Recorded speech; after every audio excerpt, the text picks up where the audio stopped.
Finkel, ancien militaire, vit en état de guerre permanent. Le gilet pare-balles fait partie des accessoires de sa profession de médecin.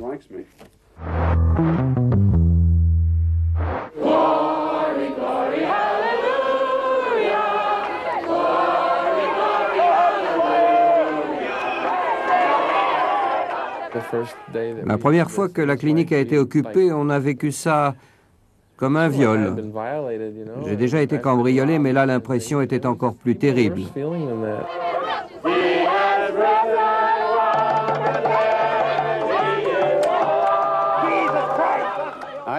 Je me fous de leur agressivité, de leur arrogance et du danger qu'ils représentent. Ce ne sont pas quelques fanatiques religieux, quelques salopards de petits blancs qui vont m'empêcher de faire mon travail de médecin.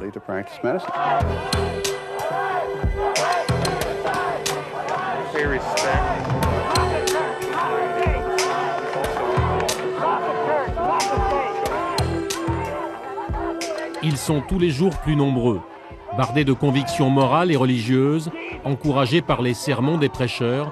Les militants du droit à la vie font le siège des dernières cliniques à pratiquer l'avortement aux États-Unis. Lee Kahart est une de leurs bêtes noires. Propriétaire de la clinique Bellevue à Omaha dans le Nebraska, ce médecin ne quitte plus son gilet pare-balles. Deux de ses confrères, les docteurs Gunn et Britton, ont déjà été abattus par des forcenés anti-avortement. Lee Kahart a pris aussi l'habitude de coucher à la clinique. Tous les matins, avant de commencer son travail, il réunit ses principaux collaborateurs pour parler de sécurité.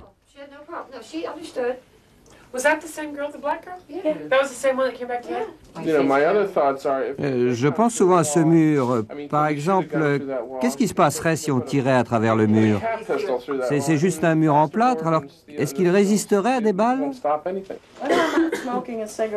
Il faut être très vigilant. Moi, quand je sors fumer une cigarette, si je vois une voiture faire le tour de la clinique plus d'une fois, je le signale. Je suis attentive à ces détails. Par exemple, si je sens que quelqu'un me suit régulièrement jusqu'à chez moi, je fais en sorte de changer d'itinéraire.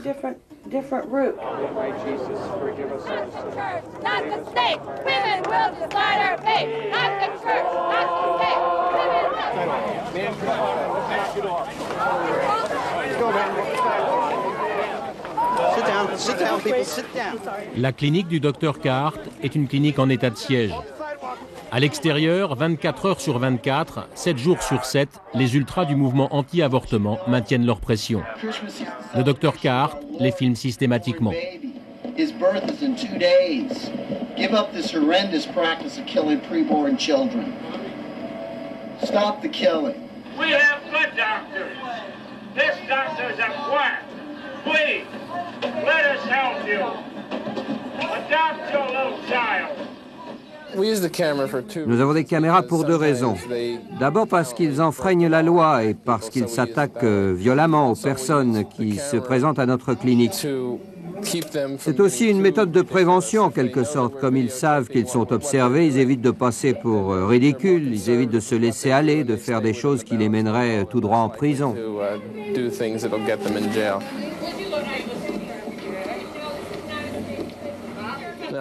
Vous voyez, s'il n'y avait pas les caméras, ils les auraient harcelés pour les empêcher de venir ici. Ils ont déjà bloqué des voitures pour empêcher les filles de sortir.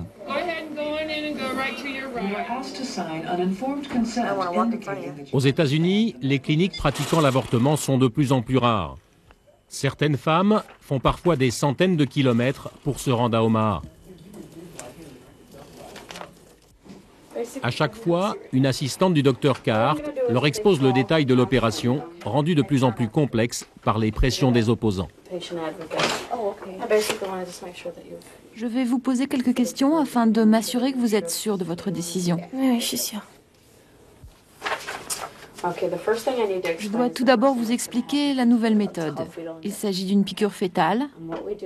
Vous allez passer dans la pièce à côté et le médecin va vous faire une piqûre dans l'abdomen jusqu'au fœtus. Ça fait mal? Non. Parce que j'ai la phobie des piqûres. Cette piqûre nous a été en quelque sorte imposée par les anti-avortements. Avec eux, nous avons beaucoup de problèmes. Ils pensent que le fœtus peut souffrir. Et plutôt que de discuter avec eux, nous préférons faire la piqûre. Comme ça, nous évitons toute polémique, le fœtus va s'endormir et ne plus se réveiller.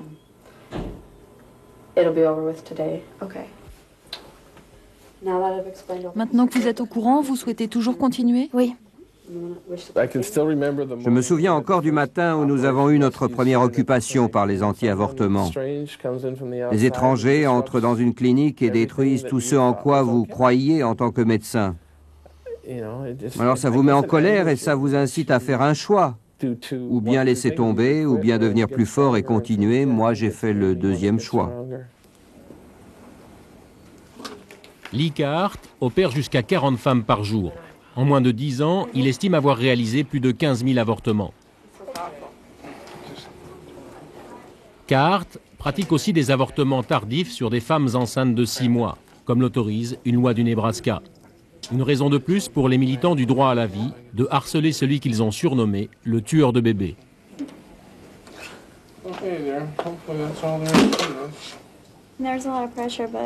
Il y a beaucoup de pression, mais il faut prendre une décision et je l'ai prise.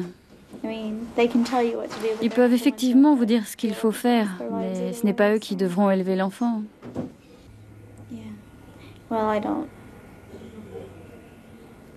Je ne comprends pas ce qui motive ceux qui entrent dans les cliniques pour tuer. Je ne vois pas ce qu'ils veulent prouver. Je ne suis pas sûre qu'ils savent eux-mêmes ce qu'ils veulent prouver.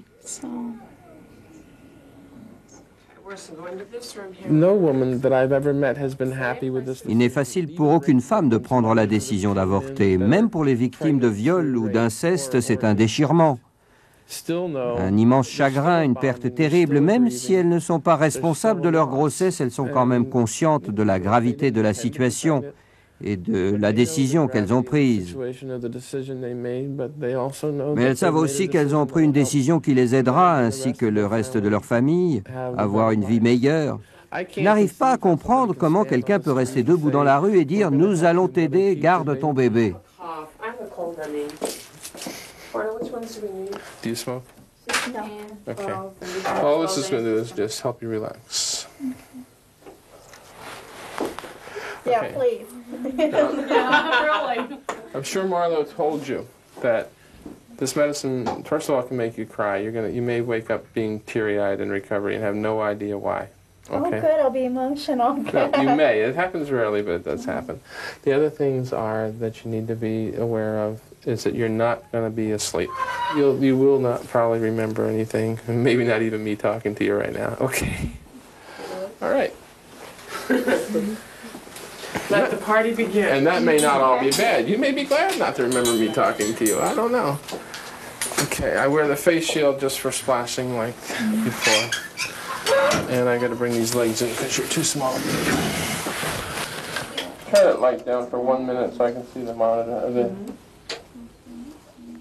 Pour moi, le fœtus est une non-entité. Le fœtus est là, mais moi, je m'occupe de la mère. J'en ai marre d'être traité de tueur de bébés. Personnellement, je ne sais pas quand la vie commence. On peut revenir au spermatozoïde et à l'œuf. On peut dire que chaque spermatozoïde qui a été produit doit servir, ce qui est physiquement impossible. Vous pouvez dire aussi que chaque œuf doit être conçu et développé. Alors jusqu'où peut-on pousser ce raisonnement ? Est-ce que la vie commence à la naissance ou, comme me le disent certains de mes amis, quand l'enfant obtient son bac? Moi, j'en sais rien.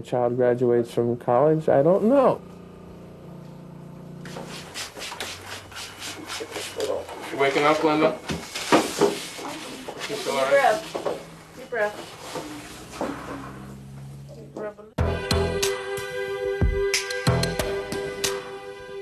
Phoenix, Arizona. Changement de décor et changement de style avec le docteur Brian Finkel, un autre spécialiste de l'avortement.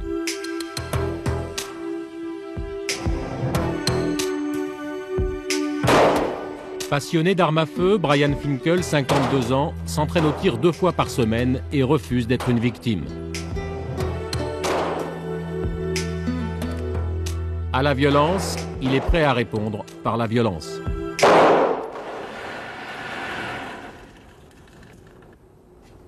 Si je me trouve un jour dans une situation de vie ou de mort, j'utiliserai mon arme, sans hésitation. Comme Lee Kahart, son collègue d'Omaha, le Dr Finkel possède sa propre clinique, le Metro Women's Center à Phoenix, bien connu des commandos anti-avortement. If 6 young children will live today because of your efforts and God's grace, that is an incredible victory. For my heart, Lord, man. You don't have a right to kill the baby, though. Don't kill your baby. You'll never forget it. It'll haunt you for the rest of your life.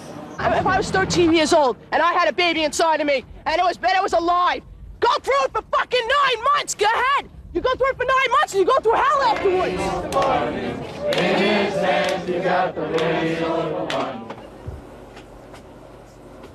Why are they doing that?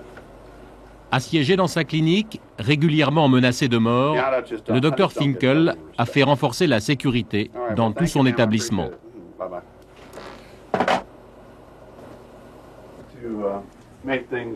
Pour plus de sécurité, pour mes patients et pour moi-même, j'ai fait installer une porte magnétique, de façon à ce que personne ne puisse entrer, à moins que j'appuie moi-même sur le bouton. Et j'ai aussi un système de sécurité qui détecte les sons, les mouvements, la fumée et les incendies. OK? Et puis après les meurtres à Brookline, j'ai fait installer cette vitre par balle qui arrête n'importe quel tir. Et puis là-dessous, il y a un bouton relié à la police qu'on peut utiliser en cas de danger.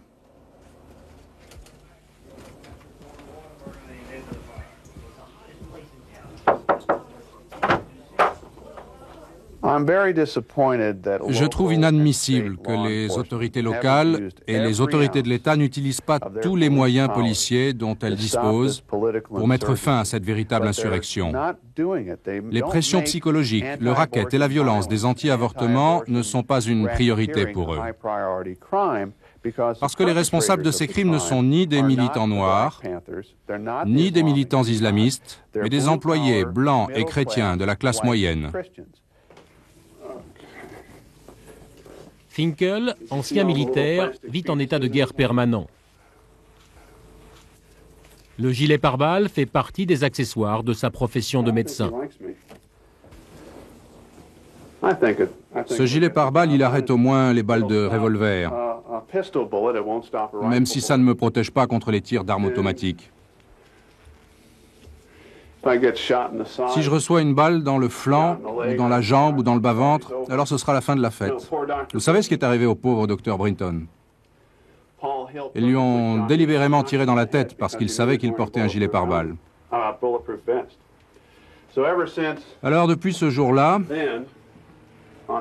pour les déplacements un peu spéciaux, en fonction de l'endroit où je me rends et de la gravité de la situation, je me suis acheté un casque en Kevlar. Parce que vous savez, il leur arrive de devenir très agités. Et la police me prévient dans ces cas-là. Et vous portez une arme aussi? Oui, regardez là.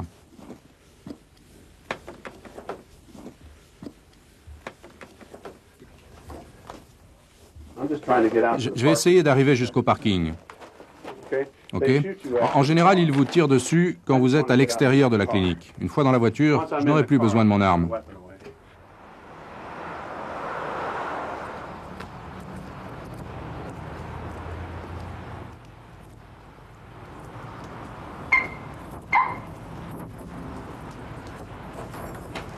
All right, Big Daddy, jump in.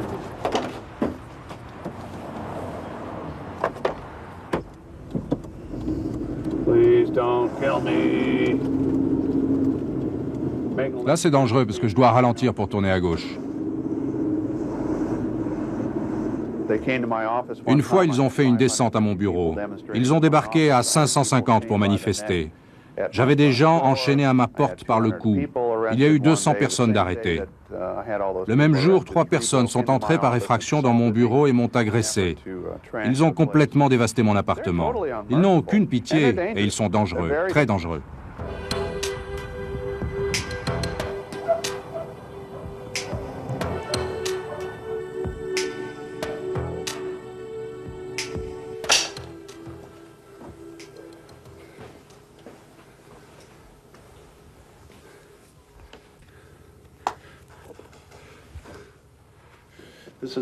Ça, c'est une arme que je peux cacher sur moi, car elle est petite. Ça, c'est une arme que je porte dans un étui sous l'épaule. Ça, c'est un modèle pour le tir de précision. Et ça, c'est le Colt 45 que j'ai porté tout l'hiver, parce que sa crosse brille dans la nuit. Les 2,22, je les utilise aussi pour m'entraîner au tir de précision. Le 357, je le garde sous mon lit avec le fusil à pompe. Vous savez, j'ai des armes partout dans la maison. Et j'y suis obligé parce qu'il y a plein de sales types qui rôdent autour de chez moi. Parce qu'il y a des Paul Hills. Regardez ce qui est arrivé au docteur Gary à Toronto. On lui a tiré dessus alors qu'il était assis à sa table de cuisine. Alors si on me cherche, avant d'appeler la police, je sors mes armes. Personne ne viendra faire l'idiot chez moi.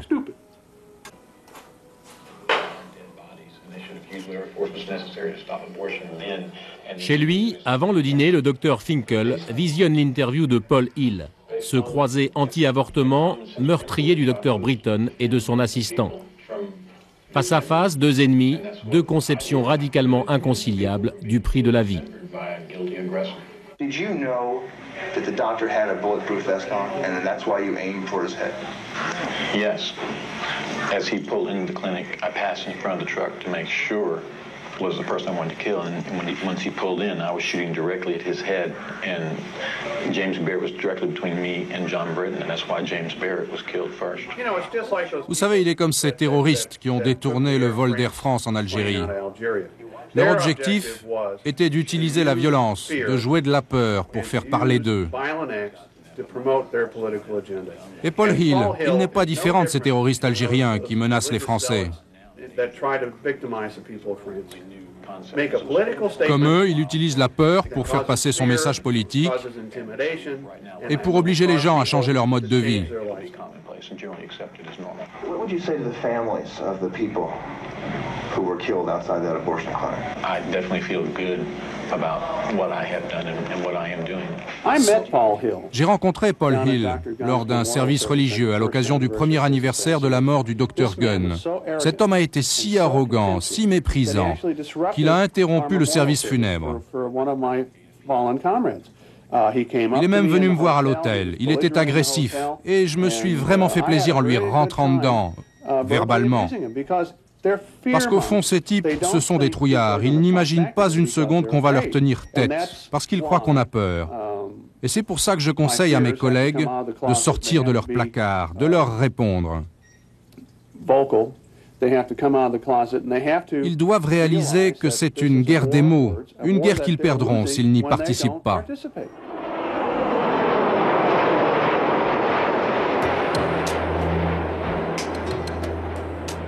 Sortir du placard, briser l'isolement auquel les condamne leur profession, c'est ce que tentent quelques médecins américains, parmi les derniers, à pratiquer des avortements. Comme à Orlando, en Floride, à l'occasion d'un colloque sous haute surveillance. Compilant des informations sur leurs tourmenteurs, menant leurs propres enquêtes, Finkel et ses collègues n'hésitent plus à se substituer aux autorités dont ils contestent la motivation.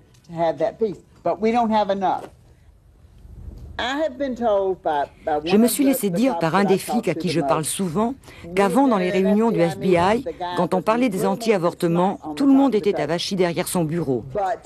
Mais 2 semaines après la mort du premier docteur, le ton a changé. Avant, ils se disaient « Merde, il faut encore aller faire le pied de grue devant chez les avorteurs ». Et puis tout d'un coup, ils ont compris que c'en était fini des patrouilles de routine, que des gens pouvaient se faire descendre sous leurs yeux. Je me fous de savoir pourquoi ils ont changé d'avis, mais c'est fait.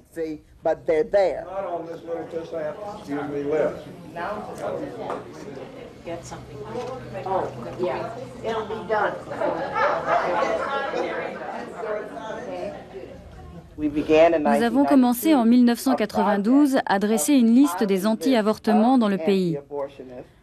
Et nous sommes maintenant à 10 000, 12 000 noms. Nous avons commencé à comparer cette liste à des listings de membres du Ku Klux Klan et du mouvement nazi. Nous avons pu établir de nombreuses similitudes entre ces listes et nous sommes en train de recouper toutes ces informations. Ces gens sont déjà considérés comme des assassins. Si nous arrivons à montrer que ce sont des racistes chevauchant la nuit dans le drap blanc du clan, alors leur mouvement perdra toute légitimité aux yeux du public. Ils suivent un raisonnement machiavélique. Peu importe les moyens, il faut que le boulot soit fait. Et ils trouveront toujours des soldats pour le faire. Ils inciteront des gens à commettre les crimes. Ils leur inculqueront un sentiment de haine et d'intolérance religieuse. Et ils les enverront commettre leurs meurtres. Et c'est d'ailleurs ce qu'ils sont déjà en train de faire. Combien d'entre vous pensent qu'il y aura davantage de meurtres? Et combien d'entre vous pensent que cela aura lieu en février?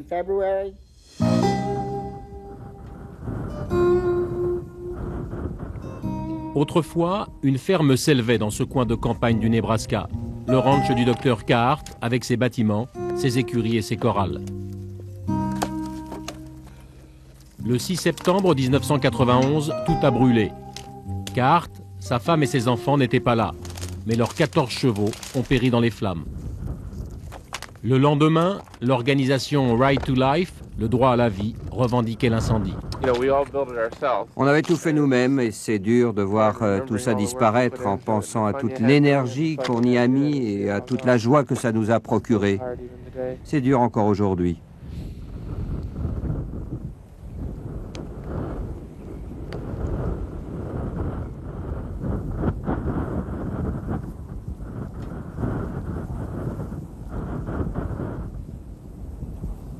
Nous avons tout perdu.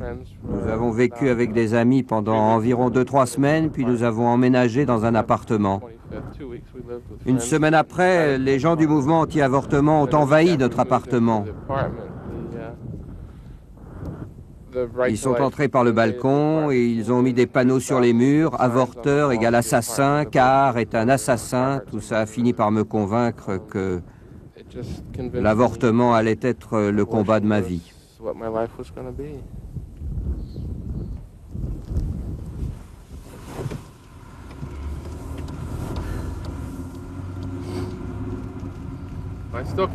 Je me considère toujours comme une cible. Alors je ne voyage jamais seul, ma femme Marie est souvent avec moi ou quelqu'un d'autre.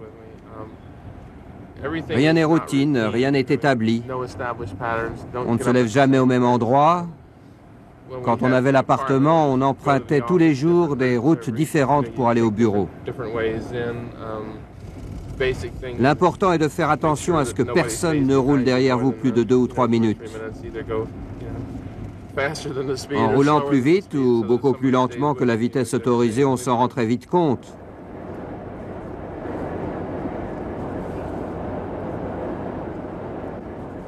Toutes mes voitures sont enregistrées à l'adresse de mon bureau. Rien n'est assuré à mon domicile.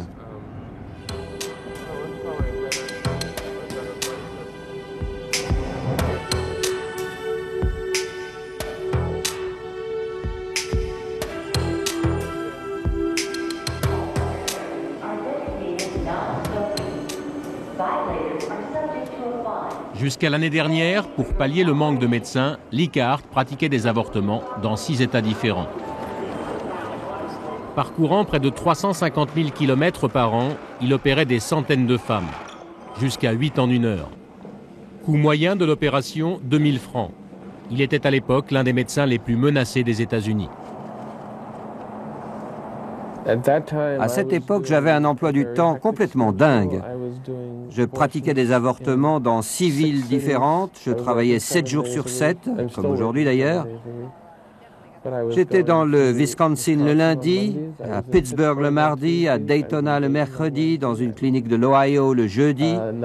Je revenais dans le Wisconsin le vendredi et je passais le week-end dans le Nebraska. J'étais perpétuellement en voyage, prenant des avions à 5 heures du matin et rentrant à 11 heures du soir. C'était complètement dingue.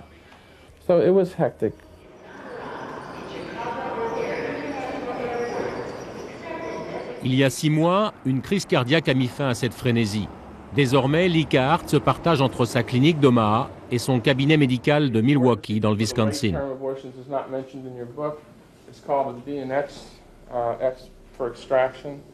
À Milwaukee, Cahart prodigue aussi son enseignement à de jeunes praticiens. Sa dernière mission, assurer la relève. Vu le harcèlement que je subis et le harcèlement que mes collègues doivent endurer, Je ne vois pas comment une personne qui sort de l'école de médecine aujourd'hui pourrait avoir envie de pratiquer des avortements. 90% des médecins qui pratiquent l'avortement ont actuellement plus de 50 ans aux États-Unis et ils sont 2300. Millie Hanson a 73 ans et elle continue de travailler 4 à 5 jours par semaine. Le docteur Woodward ici en ville a 72 ans et il est un des médecins avorteurs les plus actifs, mais nous sommes vraiment les derniers.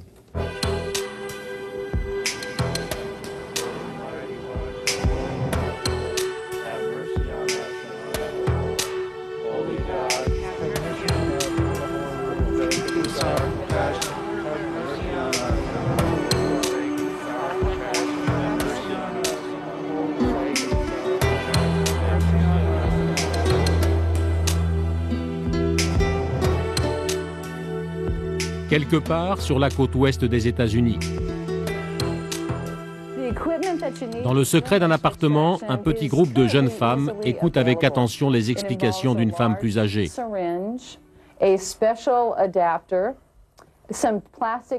Anticipant sur la désaffection des médecins, ces Américaines apprennent à s'auto-avorter avec un matériel de fortune. La clandestinité comme réponse à la pression des anti-avortements. Ici, nous essayons de mettre au point une méthode simple et sûre d'auto-avortement que toutes les femmes puissent comprendre. Nous voulons être autonomes, ne plus dépendre de personne. Nous ne faisons plus confiance à personne et surtout pas au gouvernement. Donc voilà une grande seringue avec une valve de sécurité. Il y a une ouverture de chaque côté et ça, une fois que vous l'introduisez dans l'utérus, vous pouvez ponctionner du sang ou n'importe quel tissu que vous avez à l'intérieur. En tirant sur la seringue, vous commencez l'aspiration. Et tout ça sans aucun risque de refoulement. Après un quart de siècle de liberté de choix pour les femmes, aux États-Unis, l'avortement reprend le maquis.